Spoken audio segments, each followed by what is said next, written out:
Video చూసే ముందు ఒక లైక్ కొట్టి జై శ్రీరామ్ అని కామెంట్ చేయండి. ఈ వీడియో మీ కంటపడింది అంటే అదృష్టం మీ తలుపు తట్టినట్లే. ఎంతో పుణ్యం ఉంటే తప్పక చూడండి, మీ జీవితమే మారిపోతుంది. ఈ కథను ధ్యాస పెట్టి వినండి చాలు, మీ జీవితమే మారిపోతుంది, మీ దశ తిరిగిపోతుంది, అమ్మవారి కరుణాకటాక్షాలు లభిస్తాయి. ఇదే నిజ జీవితంలో జరిగిన ఒక కథ. ఈ కథ విన్నవారికైనా వినిపించిన లేదా మీరే ఎవరికైనా చెప్పినా కోటి జన్మలో పుణ్యఫలం వస్తుంది. ఇక కథ ఏంటో చూద్దాం.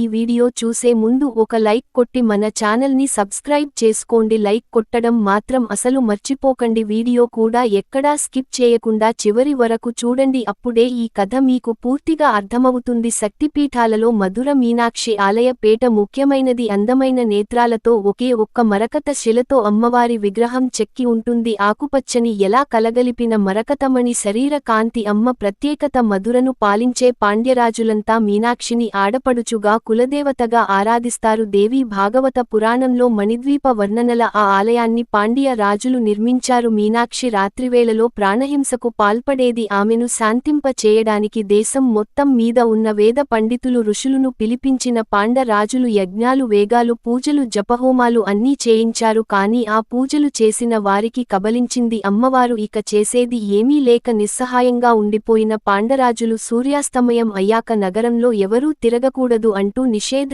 ఆజ్ఞలు విధించారు. నా మాట ధిక్కరించి ఎవరైనా బయటకు వస్తే ఆ అమ్మవారి కోపానికి ఆహుతి అవ్వాల్సిందే. అక్కడ క్షేత్రపాలకుడు, అమ్మవారి అర్ధభాగమైన అర్ధనారీశ్వరుడు అనగా శివుడు కూడా అంతా చూస్తూ ఉండిపోయాడు. దేవి ప్రవృత్తి మారడానికి ఏమీ చేయలేకపోయాడు. తన శరీరంలోని అర్ధభాగమైన అమ్మవారిని అవమానిస్తే తనని తాము అవమానించటమే అని భావించాడు. అలాంటి సమయంలో మధురలో అడుగు పెట్టారు ఆది శంకరాచార్యులను అత్యంత భక్తి శ్రద్ధలతో ఆహ్వానించిన పాండ్య రాజులు సకల మర్యాదలు చేశారు. అయితే ఈరోజు రాత్రి నేను మధుర మీనాక్షి ఆలయంలో ధ్యానం చేసుకుంటాను అని ఆదిశంకరాచార్యులు అనగానే ఆ మాట విన్నపాటి రాజులు వణికిపోయాడు. వద్దు స్వామి వద్దు, మేము చేసుకున్న ఏ పాపము ఏ చేప ఫలితము చల్లని తల్లి రాత్రివేళలా తాపసం శక్తిగా మారి కంటికి కనిపించని ప్రాణిని బలి తీసుకుంటుంది. అలాగే రాజ్యంలో జరుగుతున్నదంతా కూడా చెప్పాడు. ఆ రాజు అంతా మిన్న శంకరాచార్యులు సన్యాసులు గృహస్థులు భిక్ష స్వీకరించే వరకే ఉండాలి, కాని ఆ ఇంట ఉండరాదని చెప్పి జగన్మాత ఆలయానికి వెళ్తాను, అడ్డు చెప్పవద్దు అని అన్నారు. దివ్య తేజస్సుతో వెలిగిపోతున్న ఆ బ్రహ్మచారిని ఇంకా చూడనేమో అని పాండిరాజు ఆవేదన చెందాడు. ఆదిశంకరాచార్యులను ఆలయంలోకి తీసుకొని వెళ్లి తిరిగి రాజు అంతఃపురానికి వెళ్లాడు. పాండేరాజుకు ఆ రాత్రంతా నిద్రలేదు. యువ సన్యాసిని అమ్మవారు బలి తీసుకుంటుంది, ఆ పాపం నా వంశాన్ని పట్టిపీడిస్తుందని బాధపడ్డాడు. చీకటి పడింది. గర్భగుడికి ఎదురుగా ఉన్న విషయాలమైన మండపంలో పద్మాసనం వేసుకొని ఆదిశంకరాచార్యులు ధ్యానంలో కూర్చుని ఉన్నారు. గర్భగుడిలో అత్యంత ప్రశాంతంగా కరుణాసారాన్ని కురిపిస్తున్నట్లు ఉంది. అప్పటివరకు అక్కడ వాతావరణం చాలా ప్రశాంతంగా ఉంది. ఉన్న పాటుగా ఆలయంలోని గంటలన్నీ వాటంతటా అవి మోగసాగాయి. ఆలయం మొత్తం దీపాలు వెలిగాయి. గర్భగుడిలో ఉన్న అమ్మవారు మెల్లగా లేచి నిల్చుంటుంది. అర్ధనారీశ్వరుడు వైపు తిరిగి నమస్కరిస్తుంది. అడుగులో అడుగు వేస్తుంది. ఇంతలో ఎదురుగా విషయాలమైన మండపంలో ధ్యానం చేస్తూ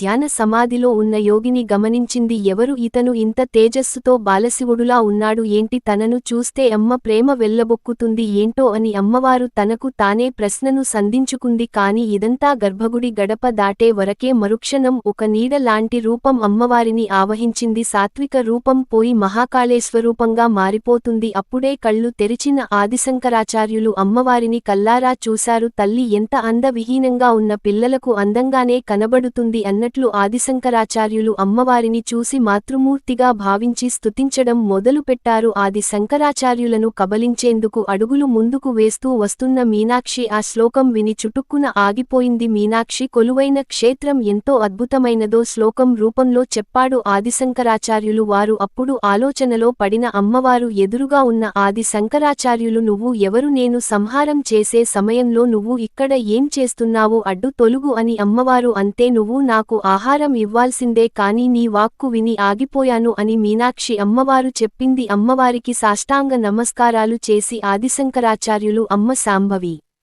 చంద్రమౌళి రవల అంటూ స్తుతించారు. ఆ మాటలు విని కరిగిపోయిన తల్లి నీకు ఏ వరం కావాలో కోరుకో అని అంది. అమ్మ నాతో పాచికులు ఆడతావా పసిపిల్లవాడు అడిగినట్టు అడిగాడు. తప్పక ఆడతాను నాయనా, కాని ఆట అన్నాక పందెం ఉండాలి కదా, ఒక నిబంధన పెడతా అని అంది మీనాక్షి. నేను ఓడిపోతే నా భర్త ఆజ్ఞ మేరకు నేను సంవత్సరకాలం నడుచుకుంటాను. నువ్వు ఓడిపోతే నేను వేసే ప్రశ్నలకు వివరంగా విసుకోకుండా సమాధానం చెప్పాలి అంతే. ఆ ప్రశ్నలకు సమాధానంగా వచ్చినవే దేవత స్తోత్రాలు, సహస్ర అష్టోత్తర శతనామావళి స్తోత్రాలు. అమ్మ ఆటలో నువ్వు ఓడిపోతే ఈ సంహార కార్యక్రమం ఆపేయాలి, నేను ఓడిపోతే మొదట నేనే నీకు ఆహారమవుతా అన్నాడు ఆదిశంకరాచార్యులు. అదే సమయంలో పరమేశ్వరుడి నుండి ఒక కాంతి కిరణం మెరుపులా వచ్చి ఆది శంకరాచార్యలో ప్రవేశించడం ఆ తల్లి గమనించలేదు. తర్వాత పాచికలు సృష్టించిన అమ్మవారు చిన్నవాడివి కదా, ఆట మొదలు పెట్టు అంది పరమేశ్వరుడితో. తప్ప మరి ఎవరితోనూ పాచికలు ఆడని తల్లి, సాధారణ మానవుడైన నాతో ఆడడానికి అంగీకరించావు, అందుకని ఈ రాత్రి జరుగుతున్న వర్తమాన కాలం చాలా విలువైనది, మహత్తరమైనది అని ఆదిశంకరాచార్యులు అన్నారు. నిన్ను స్మరిస్తూ ఆడుతాను తల్లి అంటూ ఆట మొదలు పెట్టాడు శంకరాచార్యులు. సృష్టి స్థితి లయను నేను నిర్వహించగలనన్న గర్వంతో ఉన్న ఆ తల్లి కళ్లలో చూపులో అహం కనిపించాయి. విజయం నాదే కదా అని అంది మీనాక్షి. అమ్మవారు పరాజయం ద్వారం పొందిన అవమానం ధైర్యం దైవం యొక్క పాదాలను పట్టుకునేలా చేస్తుంది, అది మాత్రం నిజం కాదా తల్లి అన్నాడు ఆదిశంకరాచార్యులు. అప్పుడు భక్తి పారవర్షంతో అమ్మవారికి మొక్కితే అమ్మవారు దిగ్భ్రాంతి చెందింది. నాయనా, నీ ప్రతి అక్షరం కూడా ఒక కవితమే, ఆ ప్రతి కవితా స్తోత్రమే, ఆ స్తోత్రము ప్రతిదీ శృతి సమ్మతమే, వేదమే వేదవాణి అలలారుగాక అని దీవించింది. ఆట పూర్తయ్య వరకు గర్భగుడిలోనే ఉంటానని చెప్పి వెనక్కి వెళ్లి తమ స్థానంలో అమ్మవారు కూర్చుంటుంది. ఆ క్షణం ఆమె శాంతస్వరూపినిగా మారియోగిని ఓడించకూడదు అని అమ్మలాగా ఆలోచించింది. శంకరాచార్యులు తొలి విజయం ఇదే, సంహారానికి వెళ్తున్న అమ్మవారిని వెనక్కి పంపించి మళ్లీ శాంతస్వరూపినిగా మార్చారు. వరుస శ్లోకాలు చెబుతూ స్తుతిస్తూ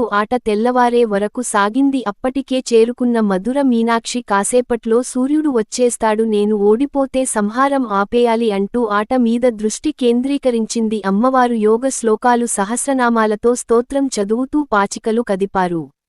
దూరంగా శివభక్తులు రాక నమన్న చమకాలు, అమ్మవారి సుప్రభాతాలు గానాలు ప్రారంభమయ్యాయి. నాయనా, చివరి బంధం నాది, నా పావులన్నీ మద్దెడులో వచ్చాయి, నేనే గెలిచాను అంది అమ్మవారు. నీ చేతిలో ఓటమి కంటే నీ బిడ్డకు కావాల్సింది ఏముంది అన్నాడు ఆదిశంకరాచార్యులు ఆటవైపు తేరి పారి చూసి. చూడ అమ్మా, సంఖ్యాశాస్త్ర పరంగా మాతాశాస్త్ర పరంగా గెలుపు నాది అన్నారు శంకరాచార్యులు. నవవర్ణాలతో కూడిన శ్రీచక్ర రూపం, శ్రీచక్రంలోని ఉగ్ర బీజాలు మాయమై నీలో తాత్కాలికంగా ఆవహించిన తాపస శక్తి మాయమైనది. నీ చక్రం నీ దేహం అయితే సహస్రనామావళి నీ నామం. నీ అపారకరుణతో ఈ రాత్రంతా నా తాపశక్తిని ధారపోసి నేను ఏర్పరిచిన శ్రీచక్ర రాజ్యాన్ని నీవు తిరస్కరిస్తావా? నీవు చేసిన ఈ సృష్టిని, ఈ ఉనికిని అర్ధరహితమని నిరూపిస్తావా? అలా చేస్తే అస్తికత ఉండగా నాస్తికత ప్రబలి సర్వసృష్టి నాశనం అయిపోతుంది అని చెప్పి ఆగిపోయారు ఆదిశంకరాచార్యులు. అప్పటివరకు పాచికులు ఆడేందుకు గీచిన గడువు శ్రీచక్రమని, తనను అందులో ప్రతిష్ఠించి ఉంచాడు అంటే బంధించాడు అని అమ్మవారు గుర్తించలేదు. అప్పుడు కళ్ళు తెరిచిన పరమశివుడు, దేవి నీ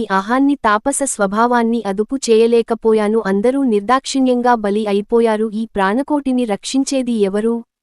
మీ తాపస శక్తి ఎవరు జయించలేరు, నేను ప్రయత్నం చేస్తే నా అర్ధ శరీరాన్ని అవమానపరచడమే అవుతుంది, అందుకని సకల దేవతలు నేను సాక్షిభూతాలుగా ఉండిపోయాను, నీ తాపస శక్తిని అదుపు చేయగల యంత్రాన్ని మంత్రభూతంగా సిద్ధం చేయాలి, అందుకు ఒక కారణజన్ముడు దిగి రావాలి. ఏమలినం వెంటనే బాల్యంలోనే సన్యసించి సర్వదేవత సాక్షాత్కారం పొంది మంత్ర తృష్ణంగా మారాలి, నీ అనుగ్రహానికి పాత్రుడై నిన్ను తన మాతృ ప్రేమతోనే జయించగలగాలి, అందుకే ఆ సమయం కోసం వేచి ఉన్నాను. నా అంశతో జన్మించిన అపర బాల శంకరుడు నిరాడంబరముగా సాగించిన అతని పర్యటన యొక్క ఉద్దేశం అతని హృదయానికి పరమశివుడైన నాకు మాత్రమే తెలుసు అన్నాడు శివుడు. ఆ మాటలు విని అమ్మవారు ముఖం శాంతితో చోటు చేసుకుంది. ఆలయంలో రాత్రి ఏం జరిగిందో అనే భయంతో పాండ్యరాజు తెల్లవారేసరికి పరుగులు తీశారు. అక్కడ కనిపించిన దృశ్యం చూసి ఆశ్చర్యపోయాడు రాజు. శ్రీ చక్రానికి కాస్త దూరంలో నిలుచున్న పార్వతీ పరమేశ్వరులను స్తుతిస్తూ ఆదిశంకరాచార్యులు కనిపించారు. అప్పుడు పరమేశ్వరుడు ఆది శంకరాచార్యులు శ్రీ చక్ర ప్రతిష్టతో మీ ఇంటి ఆడపడుచు అయినా మీనాక్షి ఇక రాత్రివేళ తాపస శక్తిగా మారదని పాండేరాజుకు అభయం ఇచ్చి మాయమైపోయాడు. అందుకే శ్రీ చక్రాన్ని దర్శించిన స్మరించిన నిబద్ధమైన యోగ్యమైన అర్హత ఉన్నవారికి సర్వ కోరికలు నెరవేరుతాయని పండితులు అంటుంటారు. ఆదిశంకరాచార్యులు చిత్రించిన ప్రాణ ప్రతిష్ఠ చేసిన శ్రీ చక్రం మధుర మీనాక్షి ఆలయంలోకి వెళ్లి ప్రతిష్టమైపోయింది. అందుకే ఆ ప్రాంతంలో ఏదో దివ్యశక్తి ఆవరించినట్లు ఉంటుందని అంటారు భక్తులు. ఈ కథ విన్నా ఎవరికైనా చెప్పినా కోటి జన్మల పుణ్య ఫలితం లభిస్తుంది. ఈ వీడియో గనుక మీకు నచ్చినట్లయితే లైక్ చేసి మీ ఫ్రెండ్స్ అండ్ ఫ్యామిలీ మెంబర్స్ కి షేర్ చేయండి.